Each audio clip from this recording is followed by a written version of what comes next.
محتاجی دور، برکت بھرپور۔ یہ حضور پاک صلی اللہ علیہ وسلم کا بتایا وظیفہ ہے مالدار اور امیر ترین ہونے کا۔ السلام علیکم ورحمۃ اللہ وبرکاتہ۔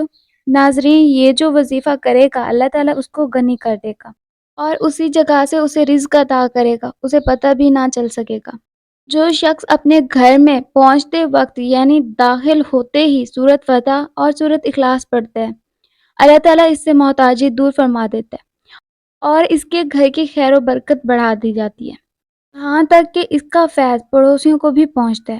سورۃ فتح۔ بسم اللہ الرحمن الرحیم۔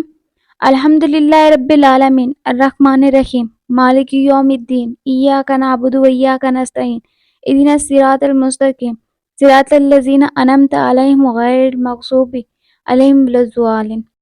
یعنی سب تعریفیں اللہ کے لیے ہیں جو سارے جہاں کا مالک ہے، بہت مہربان، نہایت رحم والا ہے، انصاف کے دن کا مالک ہے۔ ہم تیری ہی عبادت کرتے ہیں اور تجھی سے مدد چاہتے ہیں۔ ہم کو سیدھا راستہ دکھا، ان لوگوں کا راستہ جن پر تو نے فضل کیا، ان کا راستہ نہیں جن پر تیرا غضب ہوا، اور نہ ہی ان لوگوں کا راستہ جو راستے سے بھٹک گئے ہیں۔ سورۃ اخلاص۔ بسم اللہ الرحمن الرحیم۔ قل اللہ احد اللہ الصمد لم یلد ولم یولد ولم یکن لہ کفوا احد۔ یعنی تم فرماؤ وہ اللہ ہے، وہ ایک ہے، اللہ بے نیاز ہے، نہ اس کی کوئی اولاد ہے اور نہ وہ کسی سے پیدا ہوا اور نہ ہی اس کے جوڑ کا کوئی ہے۔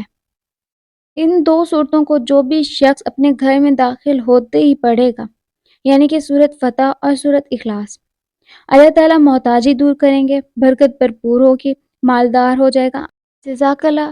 اللہ حافظ۔